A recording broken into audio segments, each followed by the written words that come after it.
diriwayatkan bahwa Rasulullah sallallahu alaihi wasallam memperbanyak doa ini, yaitu subhanakallahumma rabbana wa bihamdik Allahumma ufirli. Sahihkah riwayat tersebut, Pak Ustaz? Mohon pencerahan. Jadi ada satu orang jemaah yang kirim kepada Ustaz satu video. Soalan ini sebenarnya Ustaz dah jawab lebih dari 2 kali. Mungkin 3 dan 4 kali kali ini. Tapi bagus juga bagi penanya barangkali belum dengar.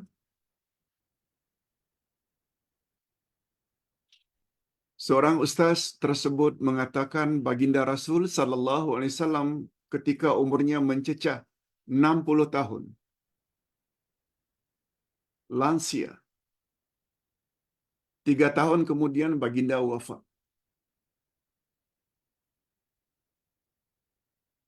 Menurut Aisyah radhiyallahu anha, istri Rasul, doa ini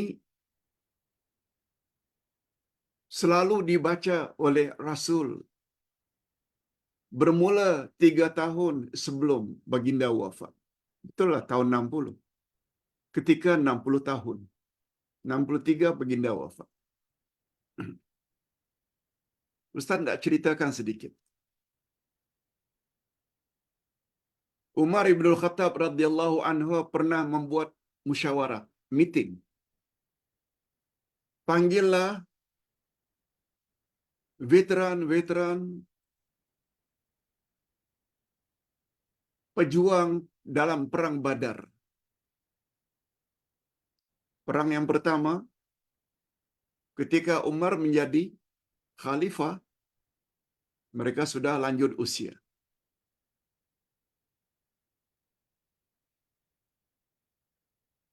Cuma dalam meeting itu, musyawarah tersebut, Umar ajak ikut sama musyawarah Abdullah ibnu Abbas, atau lebih dikenal Ibnu Abbas. Masih muda. Lalu orang-orang yang sudah lanjut usia, lansia,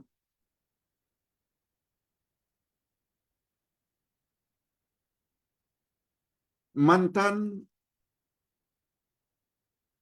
tentera Badar yang sudah lanjut usia berjanggut menegur Umar. Wahai Umar, mengapa kamu ikut serta anak muda itu? Umar jawab, tak apa, aku ingin dia sama-sama ikut musyawarah. Itu kehendak Umar. Sebab kedudukan Abdullah ibnu Abbas dah macam cucu mereka. Mengapa diikut sertakan? Kata Umar, tak apa. Aku tahu ilmunya banyak. Berkat doa Nabi ketika baby, Allahumma faqihhu fid din wa alimhu ta'wil. Ya Allah, berilah ilmu agama yang mendalam pada baby ini dan kemahiran dalam menafsirkan Quran. Sehingga Abdullah ibnu Abbas ini jadi orang yang pintar, bijak, banyak ingat tafsir-tafsir Quran.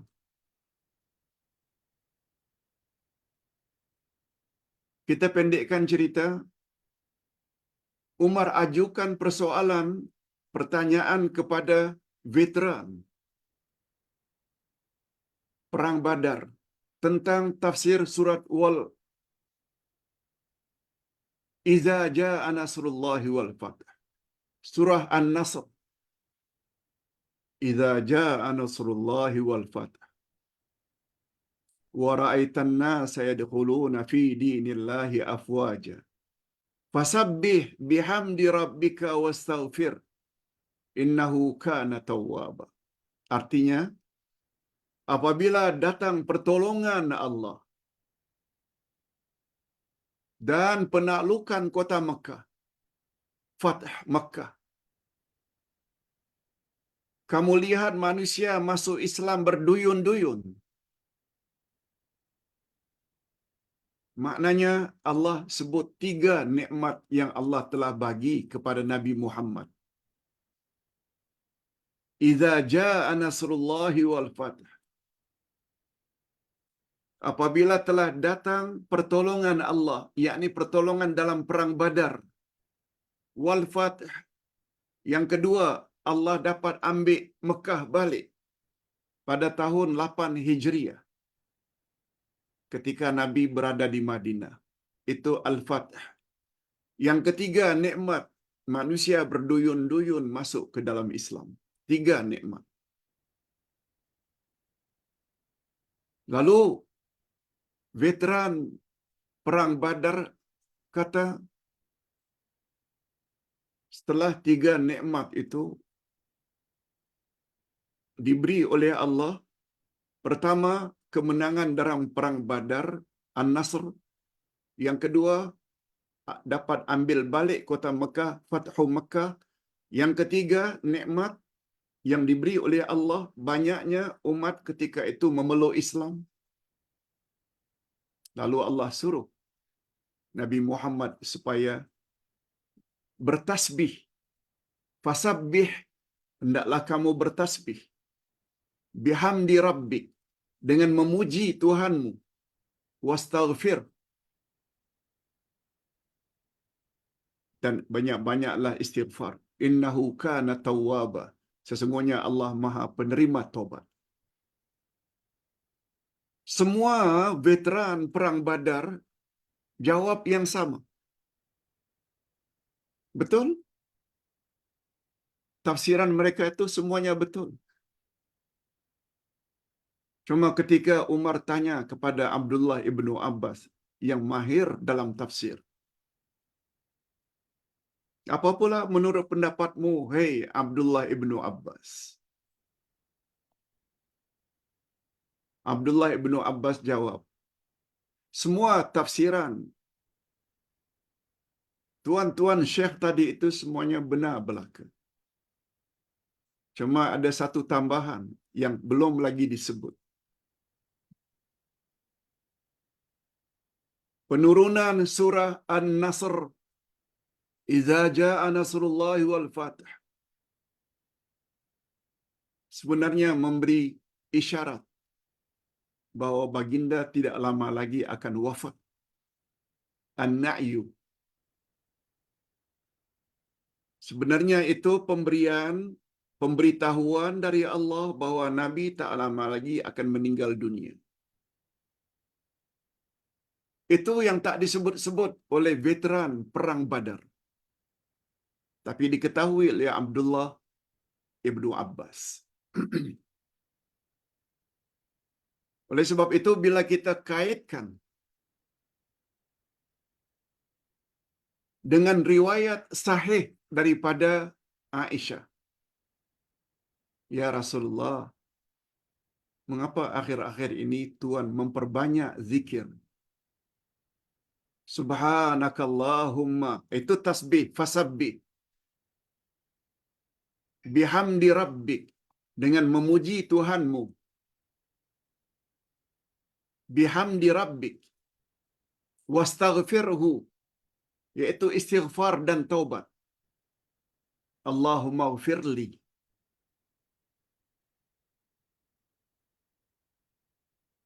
Ketika turun ayat itu, Nabi memperbanyak sampai beliau wafat. Hadisnya sahih. Cuma ceritanya macam itu.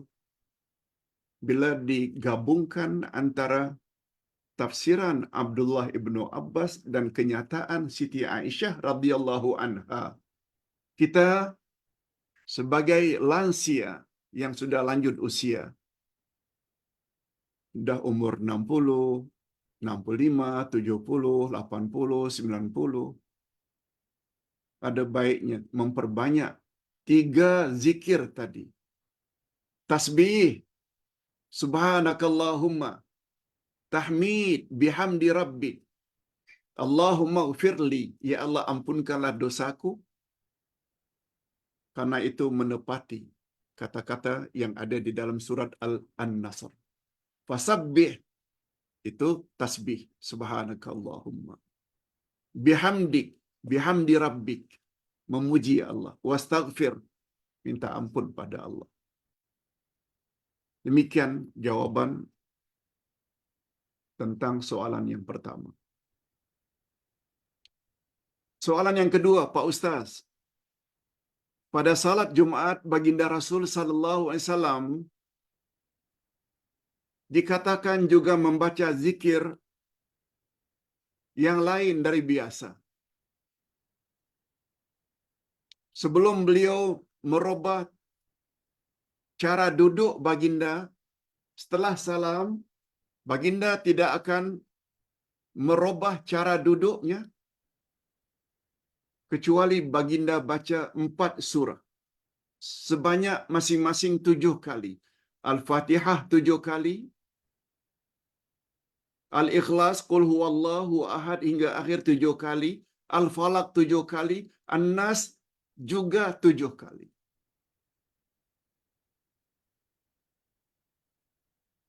Lalu disertakan kepada ustaz, ada ustaz yang cakap macam itu. Tak perlulah ustaz sebut ustaz yang mana satu. Yang ditanya ini, Pak Ustaz, adakah dalil yang sahih dari Nabi? Lalu setelah Ustaz kaji dan kaji, cari, pakar hadis mengatakan ada hadisnya. Cuma derajatnya dhaif, lemah. Hadisnya tidak sahih. Itu sebabnya dalam amalan harian atau hari Jumat, masyarakat Islam di Nusantara tak baca itu.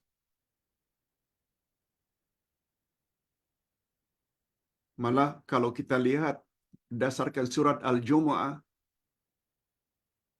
Allah berfirman, فَإِذَا قُضِيَتِ الصَّلَاةُ فَانْتَشِرُوا فِي الْأَرْضِ وَابْتَغُوا مِنْ فَضْلِهِ. Apabila kamu selesai salat Jumat, segeralah kamu beredar. Yang sahih itu, kita baca saja istighfar 3 kali setelah salam. Kemudian kita baca Allahumma antas salam wa minkas salam. Kemudian kita baca Subhanallah 33, Alhamdulillah 33, Allahu Akbar 33. Kita baca ayatul kursi. Itu semuanya sahih belaka. Adapun bacaan 7 kali, 7 kali, 7 kali, 7 kali Al-Fatihah, Al-Ikhlas, Al-Falaq, An-Nas tidak sahih. Hadisnya dhaif. Begitu menurut Syekh Nasaruddin Albani. Malah ada yang mengatakan hadisnya mungkar. Pak Ustaz,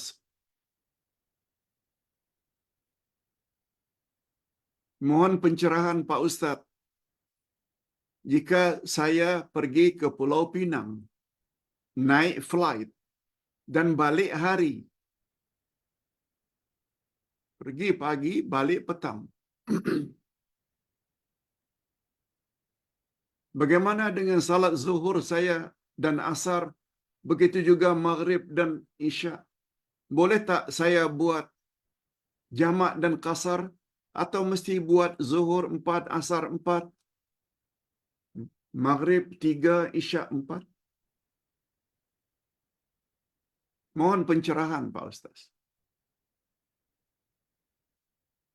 Hadirin dan hadirat, bila kita pergi ke Penang, balik hari, kita boleh buat jamak dan qasar. Zuhur 2, asar 2. Maghrib 3, isya 2. Sebab yang menjadi ukuran kebolehan jamak kasar adalah jarak, bukan harinya. Kalau kita pergi ke Singapura, balik hari, sama ada dengan pesawat, kapal terbang, atau dengan mobil, kereta, atau kereta api, boleh jamak dan kasar. Itu jawaban, Ustaz. Sama ada jamak takdim atau jamak takhir. Zuhur asar buat 2-2, Maghrib Isya buat 3 dan 2. Wallahu a'lam. Yang keempat, minta pandangan Pak Ustaz dan nasihat. Anak baru beli rumah dari bangsa asing, Bengali, to be specific. Katanya dia seorang vegetarian. Tapi kurang pasti apakah dia ada bela anjing, pelihara anjing atau tidak. Dia memang dah cuci rumah sebelum serah kepada anak yang beli. Ini mak yang tanya. Adakah wajib sama rumah sebelum masuk, Pak Ustaz? Anak saya sebelum masuk perlu sama tak rumah itu? Bimbang kalau dia pelihara anjing. Ada juga bertanya, lalu dijawab, selagi tak nampak jelas ada najis, tak perlu sama. Namun ada juga cakap, kalau nak hilangkan was-was, sama sajalah. Hadirin dan hadirat, agama Islam ini mudah. Kita saja yang kadang-kadang suka menyusah-nyusahkan diri. Prinsip dalam Islam, semua tempat itu adalah bersih kecuali bila nampak dan jelas di sana ada najis. Sama ada najis mutawassitah, seperti tai ayam, tai kucing, atau najis mughallazah, anjing, babi, najis berat yang perlu disamak.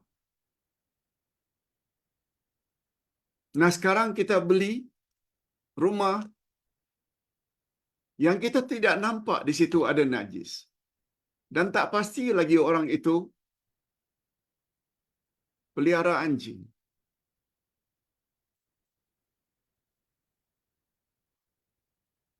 Formula atau kaedah dalam Islam, segala sesuatu itu adalah bersih selagi kita tidak nampak ada najis di situ. Bila kita guna pakai kaedah ini, tak perlu. Ada pula sampai almar, peti aisnya pula disamak dan sebagainya. Tak perlu. Hanya saja kalau ingin hilangkan was-was, tak samak pun tak mengapa. Tapi sebenarnya tak ada hukum. Tapi ingat ya, was-was ini datangnya dari syaitan yang suruh agar kita susah. Padahal kata Nabi, inna dina yusrun. Agama ini sebenarnya mudah. Itu pandangan Ustaz. Tak payah disamak. Yang kelima, Pak Ustaz, betulkah haram mengambil air zam-zam dari Masjidil Haram untuk buat minum di kamar seperti dalam video tersebut? Betulkah hukumnya haram? Hadirin dan hadirat, minum air zam-zam itu adalah sangat disuruh. Air Zam-Zam dapat mengobat segala penyakit sesuai dengan apa yang kamu niatkan. Mungkin istilah haram di sini ini dilarang oleh pihak penguasa Masjidil Haram. Kalau nak minum, minum sajalah. Sebab sudah ada persediaan di luar Masjidil Haram, tempat-tempat untuk mengambil.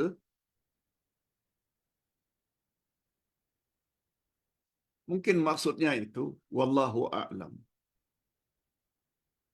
Macam mana pula dikatakan hukumnya haram, padahal Nabi galakkan. Mungkin itu hanya peraturan, supaya atau atas sebab-sebab tertentu, kalau ingin bawa ke hotel, silakanlah ambil air Zam-Zam yang disediakan di luar Masjidil Haram, bukan yang di dalam Masjidil Haram. Wallahu a'lam. Wallahu a'lam. Dan terakhir yang keenam, Pak Ustaz, di surau ada seorang yang cacat sebelah kaki. Seorang yang cacat sebelah kakinya pakai kursi roda. Rumahnya 100 meter jaraknya dari surau. Dekat. Tapi pakai kursi roda. Selama ini dia salat di luar. Di luar dewan utama.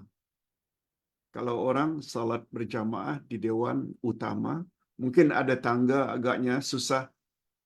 Dia bawa kursi roda, dia salat di luar dewan. Tapi sekarang Pak Ustaz,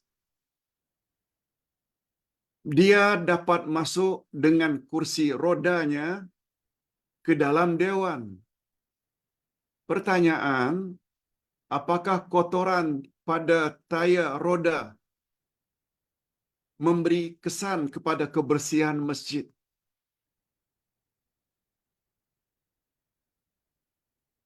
Hadirin dan hadirat rahimakumullah. Sebagaimana yang Ustaz katakan tadi. Bila di rodanya itu ada kesan najis tai ayam ke tai kucing ke ada pada rodanya, ya najis. Bila dibawa ke dalam masjid. Bila tidak ada, tak ada hukum. Hadirin dan hadirat. Di zaman Nabi SAW, karena cuaca di negara Arab sana ada musim sejuk, ada musim panas.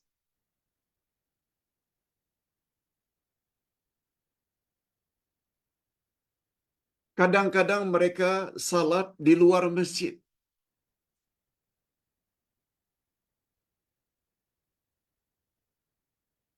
Bukan di dalam masjid. Dan Nabi SAW benarkan para sahabat salat sambil pakai slipper. Sambil pakai kasut. Salat.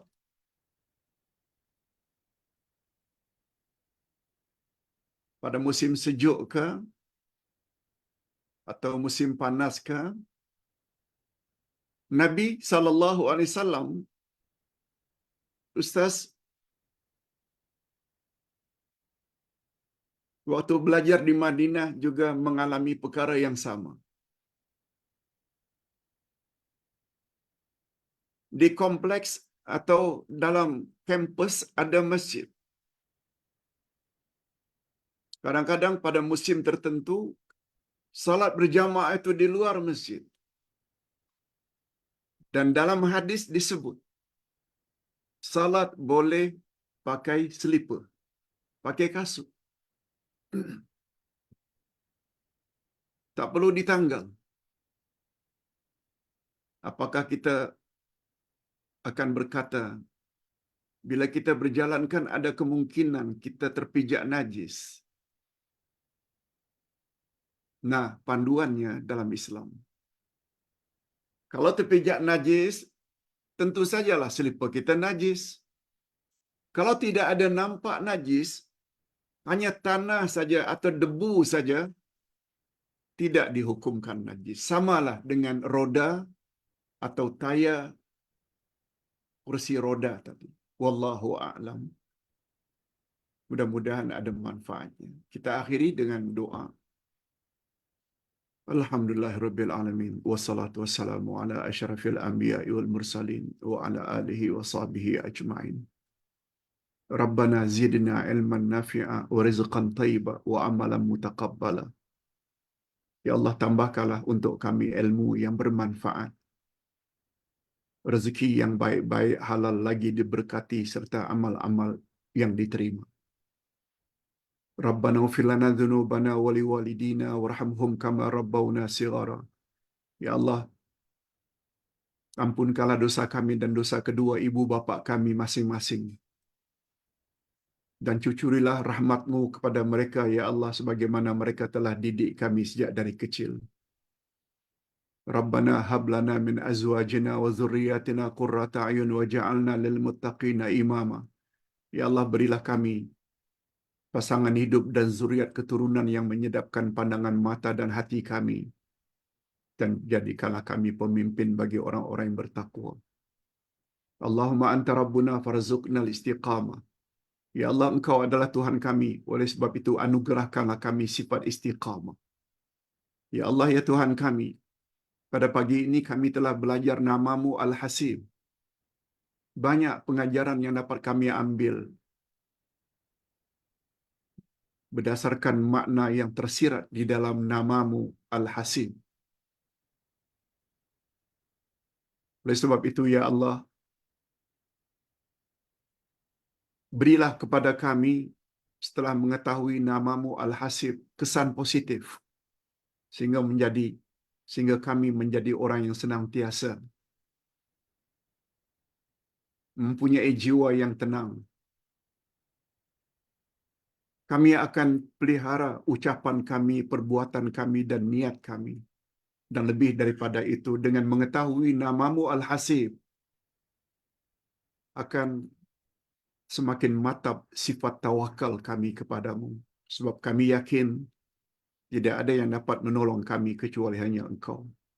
Wa sallallahu ala nabiyyina Muhammad wa ala alihi wa sahbihi ajma'in. Subhana rabbika rabbil izzati amma yasifun. Wa salamun alal mursalin walhamdulillah rabbil alamin. Subhanakallahumma wa bihamdik. Asyhadu an la ilaha illa anta astaghfiruka wa atubu ilaik. Wassalamualaikum warahmatullahi wabarakatuh.